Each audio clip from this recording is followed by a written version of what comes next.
बच्चों नमस्कार। आज हम हिंदी का पहला क्लास लेकर आए हुए हैं। यह सभी कक्षाओं के लिए महत्वपूर्ण है। साथ में यह आपके जितने भी एग्जाम होने वाले हैं भविष्य में जिसमें हिंदी पूछी जाती है सबके लिए बहुत ही महत्वपूर्ण है। हिंदी साहित्य का इतिहास। हिंदी साहित्य के इतिहास को हम गद्य साहित्य का और काव्य का अलग अलग पढ़ते हैं, लेकिन यहाँ पर हम आपके प्रारंभ से आदिकाल, मध्यकाल और आधुनिक काल जो बांटे गए हैं इतिहास में, उसी के संदर्भ में आज बात करते हैं। सबसे पहले हेडिंग आप हिंदी साहित्य का इतिहास। हिंदी साहित्य के इतिहास को मुख्य रूप से 3 भागों में बांटा गया: आदिकाल, मध्यकाल और आधुनिक काल। आदि का मतलब होता है सबसे पहले का समय, आधुनिक का मतलब होता है सबसे बाद का समय, और मध्यकाल का मतलब होता है बीच का समय। तो हम ये जान लें कि हिंदी साहित्य का जो इतिहास है, जो 3 भागों में मुख्य रूप से विभाजित है, आदिकाल, मध्यकाल और आधुनिक काल, को कब से कब तक इसका समय माना जाता है। तो आदिकाल का समय 743 ईस्वी से 1343 ईस्वी तक माना जाता है। मध्यकाल का जो समय है वो है 1343 से, इधर लिख दे रहे हैं, 1843 तक माना जाता है। और सबसे अंत का, जिसे हम आधुनिक काल कहते हैं, आज का समय, वर्तमान काल, गद्य काल कहते हैं, इसका समय 1843 से वर्तमान तक अर्थात आज तक चल रहा है। अब हम एक एक कालों के विषय में अध्ययन करेंगे। सबसे पहले हम आदिकाल पर आते हैं। आदिकाल का और बहुत सा नाम है। आदिकाल को हम वीरगाथा काल कहते हैं, सिद्ध सामंत काल कहते हैं, चारण काल कहते हैं, बीज वपन काल कहते हैं, वीर काल कहते हैं, अपभ्रंश काल कहते हैं, प्रारंभिक काल कहते हैं। तो ये एक प्रश्न इसमें से जरूर बनता है। तो ये जान लेते हैं कि आदिकाल को जितने नाम दिए गए हैं, किन किन लोगों ने नाम दिया है। तो सबसे पहले हम जानते हैं आदिकाल को आदिकाल किसने कहा। यहां मिटा दे रहे हैं, अभी दोबारा इसको पुनः बताया जाएगा। आदिकाल को आदिकाल नाम पंडित हजारी प्रसाद द्विवेदी जी ने कहा।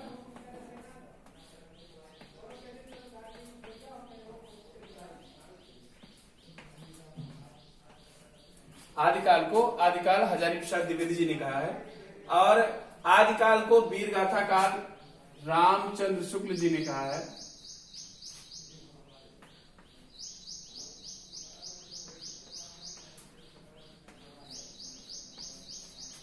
आदिकाल को सिद्ध सामंत काल राहुल सांस्कृतायन जी ने कहा है।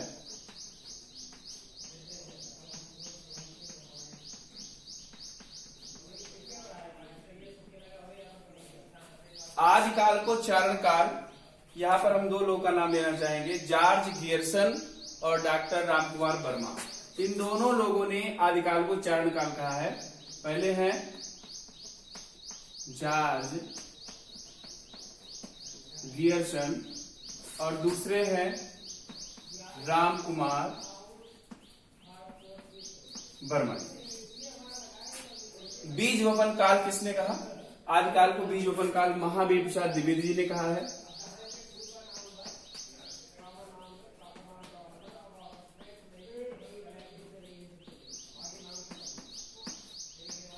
आप इसे ध्यानपूर्वक देखिए और नोट भी करते रहिएगा। पूरा वीडियो एक बार पहले देख लीजिए।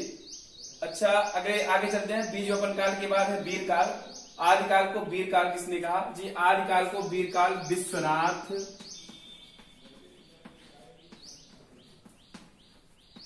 प्रसाद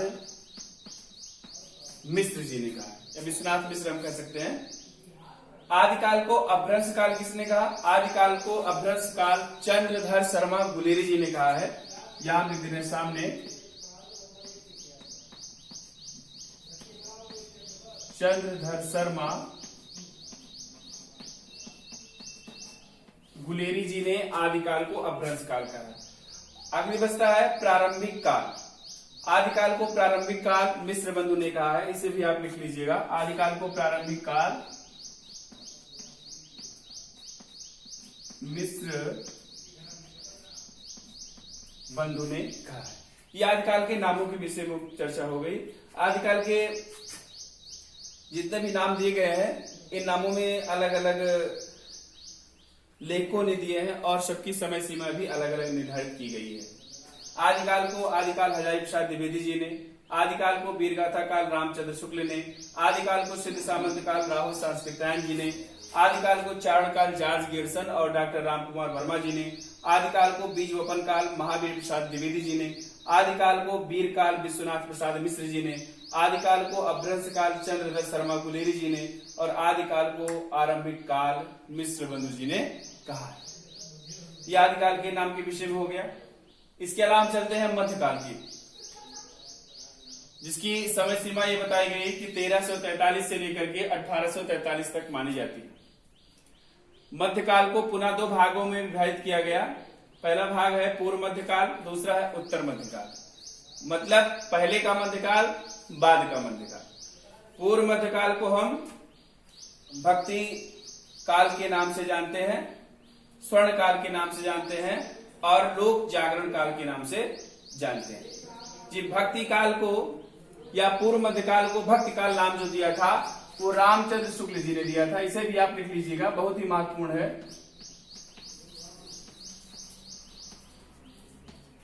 रामचंद्र शुक्ल जी ने दिया था। और जो स्वर्ण काल नाम दिया था ये जॉर्ज गियर्सन और श्याम सुंदर दास जी ने दिया था। जॉर्ज गियर्सन और प्लस श्याम सुंदर दास, पूरा नाम आप लिख लीजिएगा, प्लस श्याम सुंदर दास जी ने स्वर्ण काल कहा था। लोक जागरण काल पूर्व मध्यकाल को हजारी प्रसाद द्विवेदी जी ने कहा था।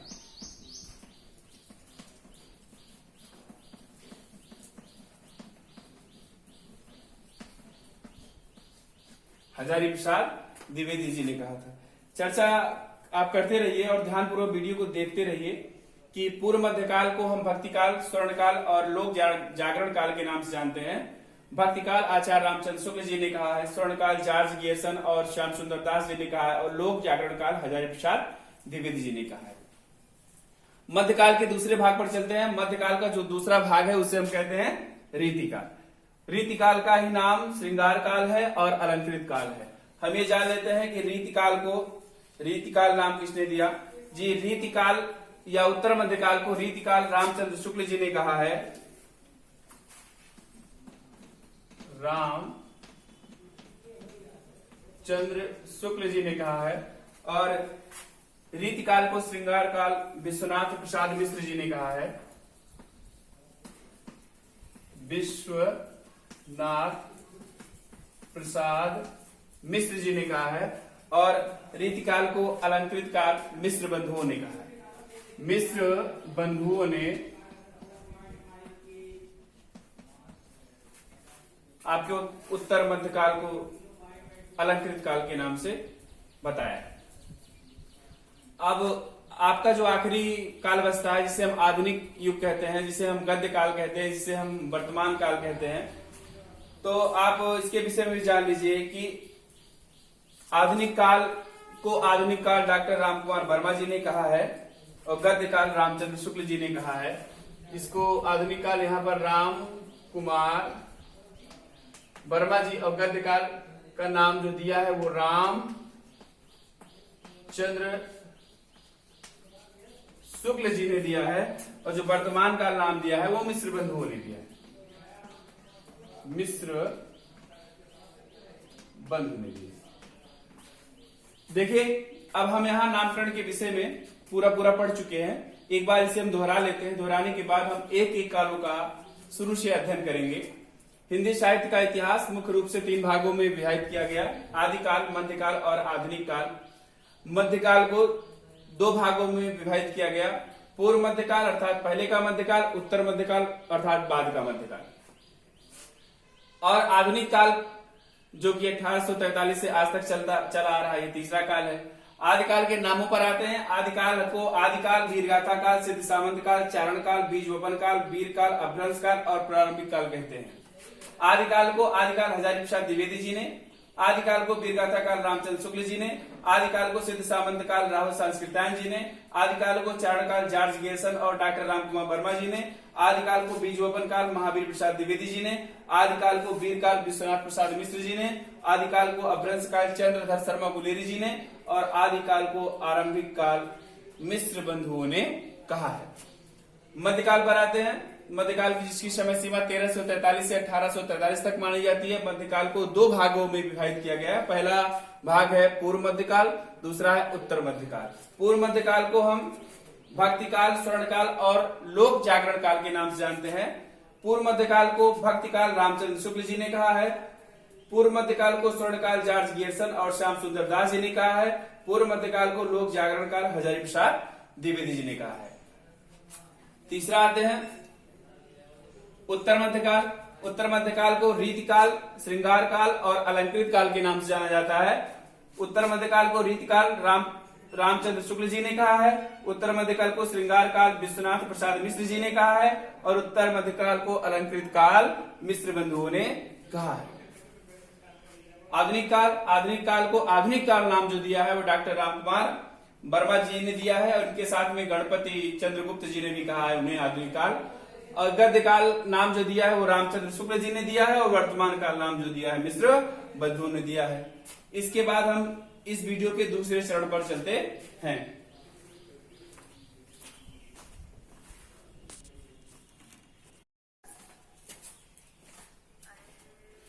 जी चलिए उसके आगे हिंदी साहित्य के इतिहास पहला काल आदिकाल के विषय में अध्ययन करेंगे। देखिए आदिकाल का जो समय सीमा माना जाता है, मैंने इसके पूर्व बताया कि 1343 तक माना जाता है और उसका प्रारंभ 743 ईस्वी से हुआ था। अगर इसी को हम विक्रमी संवत में पढ़े तो 800 विक्रमी संवत से लेकर के 1400 विक्रमी संवत तक आदिकाल का समय सीमा माना जाता है।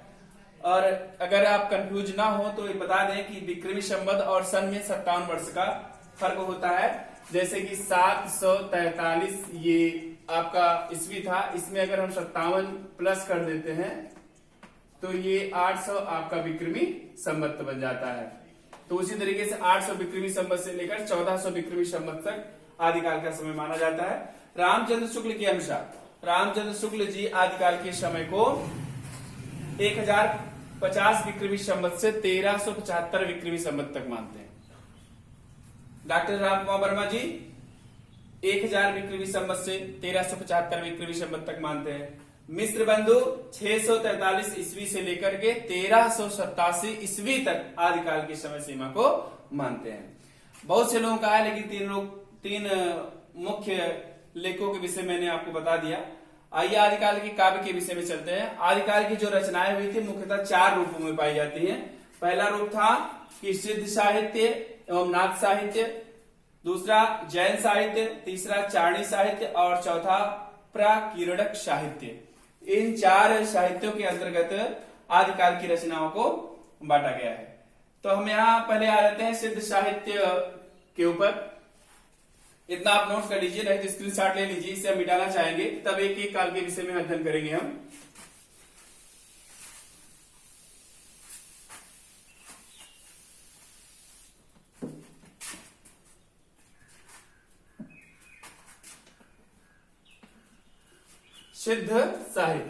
सिद्ध साहित्य एवं नाथ साहित्य। अगर पूछा जाता है कि नाथों की संख्या कुल कितनी थी, नाथों की संख्या, तो टोटल मिलाकर नाथों की संख्या 84 थी। 84 नाथ कवियों में से जो सबसे सर्वश्रेष्ठ थे उनका नाम था हम या प्रसिद्ध सिद्ध कवि कहा जाए तो सिद्धों की संख्या, नाथों की संख्या 84 थी। उनमें सबसे श्रेष्ठ सिद्ध अगर थे कोई सिद्ध कवि तो उनका नाम था सरहपा। नाम था सरहपा। सरहपा का और भी नाम है, हम आपको बता दें। सरहपा को हम सरोजपाद,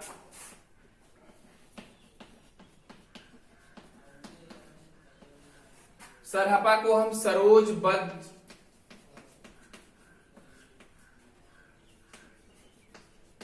नाम से भी जानते हैं। सिद्ध कवि में सर्वश्रेष्ठ कवि थे सरहपा, सरोजपाद और सरोजभद्र, ये तीनों एक का ही नाम है। इसके अलावा हम दूसरे साहित्य पर चलते हैं, जैन पर। जैन यहां पर लिखते हैं जैन साहित्य।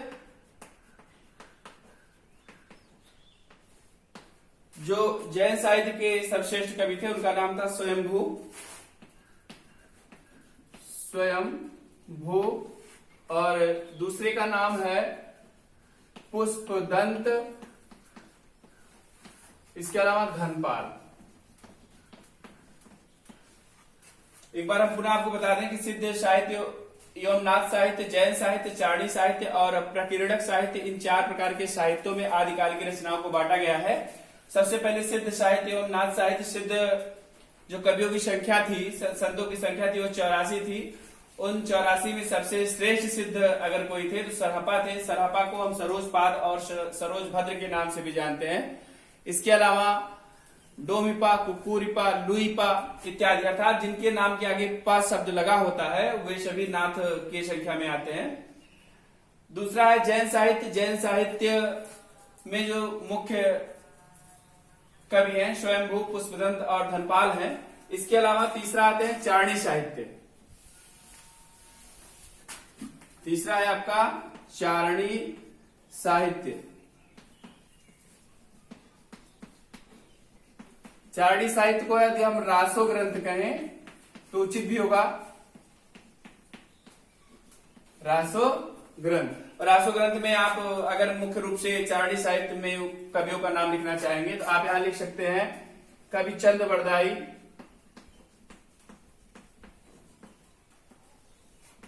दलपत विजय,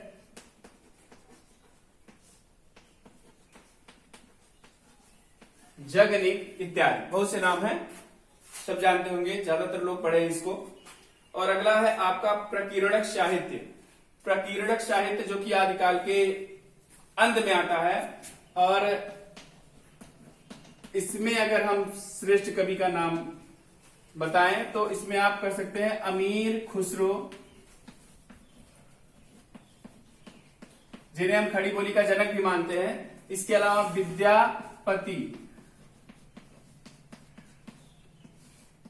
ये प्रकीर्णक में आते हैं। विद्यापति की रचना है विद्यापति पदावली, कीर्तिलता, कीर्ति पताका। अब हम फिर से एक बार इसे दोहरा लेते हैं कि जो हिंदी साहित्य का इतिहास का पहला काल है आदिकाल। आदिकाल को हम मुख्य रूप से 4 साहित्यों में बांटते हैं। सबसे पहला था सिद्ध साहित्य, दूसरा था जैन साहित्य, तीसरा था चारणी साहित्य और चौथा था प्रकीर्णक साहित्य। सिद्ध साहित्य में 84 सिद्ध कवि आते हैं और उन संतों में सबसे श्रेष्ठ सरहपा हैं, जिनको हम सरोजपाद और सरोजभद्र के नाम से भी जानते हैं। दूसरा है जैन साहित्य, इसके श्रेष्ठ कवि में स्वयंभू, पुष्पदंत और धनपाल आते हैं। चारणी साहित्य जिसे हम रासो ग्रंथ भी कहते हैं, इसमें चंद बरदाई, दलपत विजय के अलावा जगनिक बहुत से कवि सम्मिलित है। और प्रकीर्णक साहित्य में जो कि आदिकाल का सबसे अंतिम भाग है उसमें श्रेष्ठ कवि अमीर खुसरो और विद्यापति आते हैं। अब हम चलते हैं एक एक जो आपके कोर्स में होगा उनको पढ़ने की कोशिश करते हैं, प्रयास करते हैं रचनाओं के विषय में।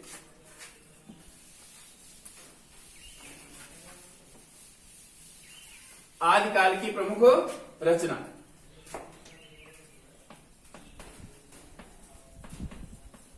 आदिकाल की प्रमुख रचनाएं कर दीजिए।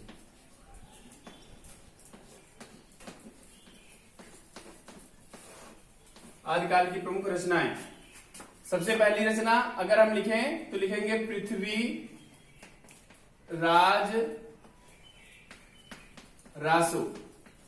यह हिंदी का सबसे बड़ा महाकाव्य है जो कि आदिकाल में लिखा गया। और इसके राइटर का नाम है चंद बरदाई।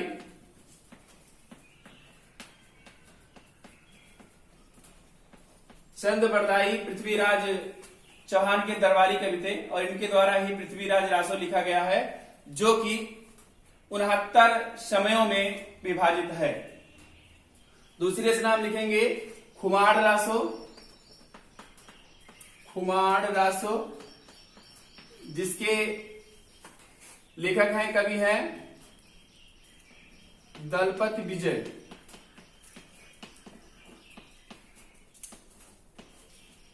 इसके आगे हम लिखेंगे बीसल देव रासो। पहले हम रचनाओं का नाम लिख लेते हैं। बीसल देव रासो, परमाल रासो,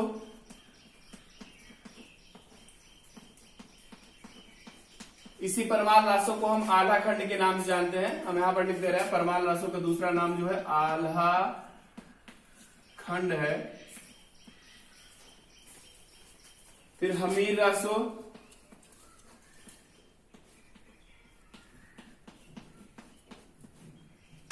हमीर रासो के बाद है विजयपाल रासो,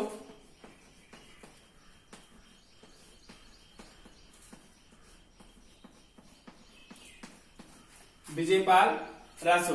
अब प्रयास करेंगे आदिकाल के विषय में जितनी जानकारी है आज इसी वीडियो में ही समाप्त कर दिया जाए। पृथ्वीराज रासो के जो लेखक कवि है चंद्रवरदाई है, कुमार रासो के कवि दलपत विजय है, बीसल देव रासो के कवि जो है वो नरपति नाल है,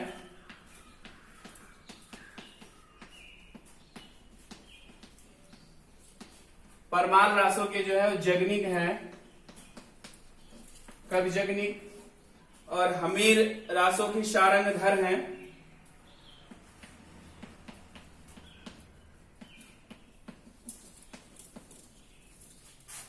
आपके विजयपाल रासो के नल सिंह हैं, नल सिंह नाल।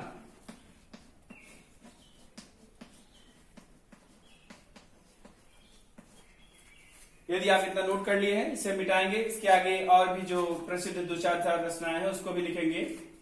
फिर से एक बार देख लेते हैं जो आदिकाल की प्रमुख रचनाएं उसमें पृथ्वीराज रासो, चंद्रवरदाई, कुमार रासो, कृति दलपत विजय, बीसलदेव रासो, नरपति नाल, परमाल रासो, जगनिक, हमीर रासो, सारंगधर, विजयपाल रासो, नलसिंह नाल। इसको मिटाएंगे और भी जो प्रमुख रचनाएं उसके विषय में आगे लिखेंगे। संदेश रासक, और उसके बाद लिखेंगे राम रासो, राम रासो, जयचंद्र प्रकाश,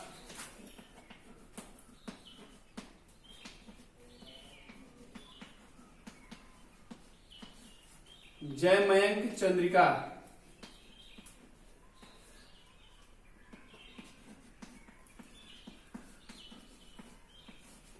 जयमयंक चंद्रिका,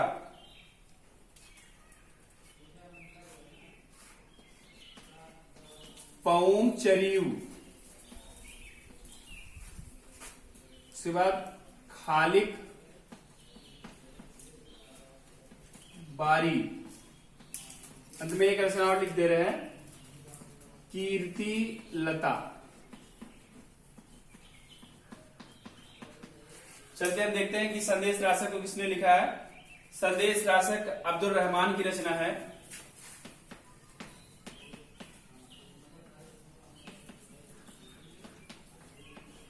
और राम रासो माधव चरण दास की,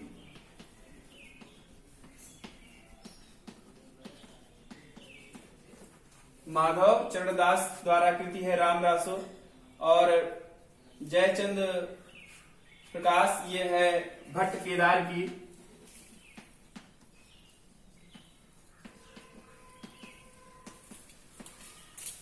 इसके बाद है जयमयंक चंद्रिका, मधुकर जी की कृति है ये। पौम चरियू ये स्वयंभू की रचना है। खालिक बारी ये अमीर खुसरो जी की रचना है।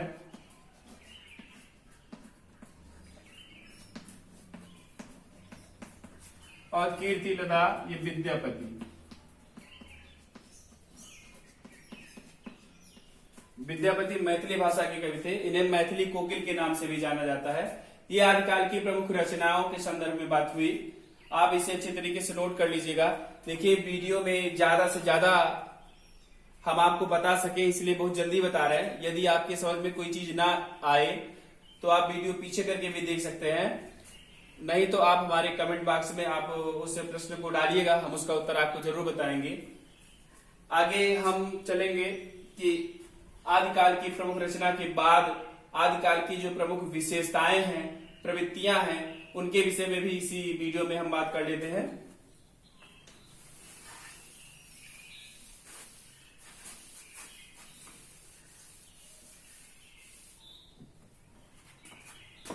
आदि कालीन विशेषताएं।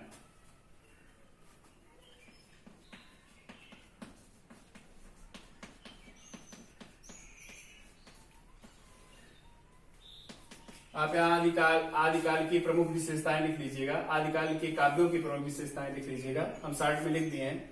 पहली विशेषता जो थी वो थी आश्रयदाताओं की प्रशंसा। आश्रयदाताओं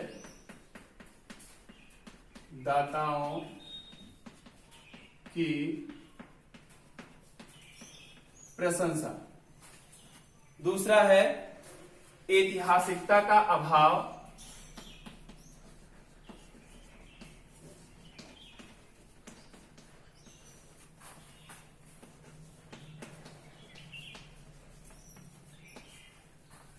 तीसरी विशेषता युद्धों का सजीव चित्रण। युद्धों का सुंदर एवं सजीव चित्रण।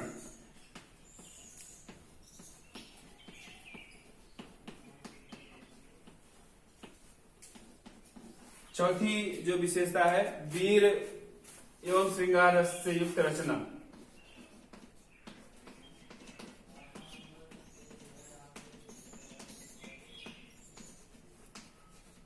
युक्त वीर एवं श्रृंगार रस से युक्त काव्य रचना। अगर हम पांचवा लिखना चाहें तो लिख लें कि सामूहिक राष्ट्रीयता का अभाव। सामूहिक राष्ट्रीयता का अभाव। डिंगल भाषा का प्रयोग।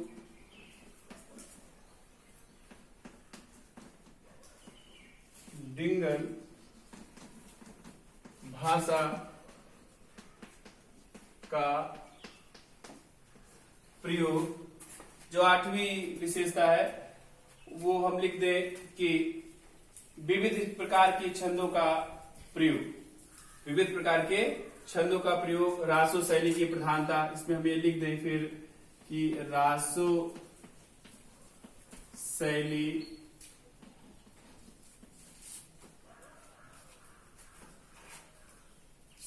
की प्रधानता। और अगर हम अगली विशेषता लिखें तो यहां लिख दें विविध छंदों का। बहुत से छंदों का इसमें प्रयोग हुआ, अभी हम कुछ प्रमुख बता दे रहे हैं। विविध छंदों का प्रयोग जिसमें प्रमुख रूप से छंद था दोहा, रोला, तोतक, तोमर, गाथा, आर्या आदि। एक बार पुनः हम विशेषता पर चर्चा कर लेते हैं। आदिकाल के युग की जो प्रमुख विशेषता थी, पहला है आश्रयदाताओं की प्रशंसा। कभी लोग जिस राजा के दरबार में रहते थे उन्हीं की प्रशंसा करते थे। ऐतिहासिक तथ्यों का अभाव। युद्धों का सुंदर एवं सजीव चित्रण। वीर एवं श्रृंगार से युक्त काव्य रचना। सामूहिक राष्ट्रीयता की भावना का अभाव। डिंगल भाषा का प्रयोग। रासो शैली की प्रधानता और विविध प्रकार के छंदों का प्रयोग। ये आदिकालीन काव्यों की विशेषता थी। बस 5 मिनट का समय और इतना आप नोट कर लीजिएगा भली भांति।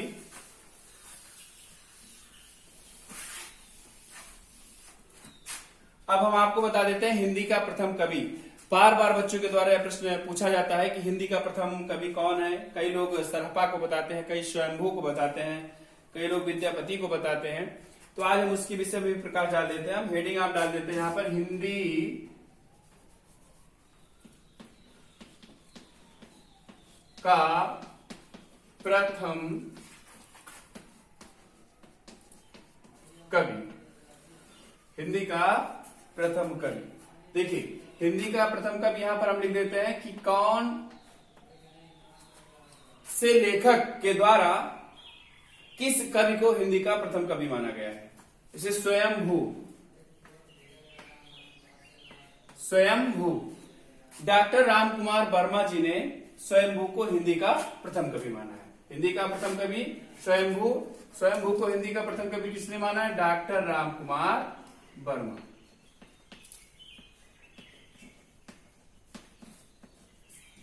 दूसरा है सरहपा। कई लोग मानते हैं कि हिंदी के प्रथम कवि जो है सरहपा है। सरहपा को हिंदी का प्रथम कवि किसने माना है? सरहपा को हिंदी का प्रथम कवि राहुल सांस्कृत्यायन जी ने माना है। राहुल सांस्कृत्यायन जी ने माना है। आगे हम आते हैं पुष्पदंत। इन्हें भी हिंदी का प्रथम कवि माना जाता है, लेकिन यहां ये जानना है कि पुष्पदंत को हिंदी का प्रथम कवि किसने माना है? पुष्पदंत को हिंदी का प्रथम कवि शिव सिंह सेंगर ने माना है। स्वयंभू को डॉक्टर रामकुमार वर्मा जी ने, सरहपा को राहुल सांस्कृत्यायन जी ने, पुष्पदंत को शिव सिंह सेंगर जी ने। इसके अलावा राजा मूंज को, राजा मूंज, इन्हें भी हिंदी का प्रथम कवि माना जाता है। राजा मूंज को हिंदी का प्रथम कवि चंद्रधर शर्मा गुलेरी जी ने माना है। चंद्रधर शर्मा गुलेरी जी ने माना है। चंद्रधर शर्मा गुलेरी जी ने माना है।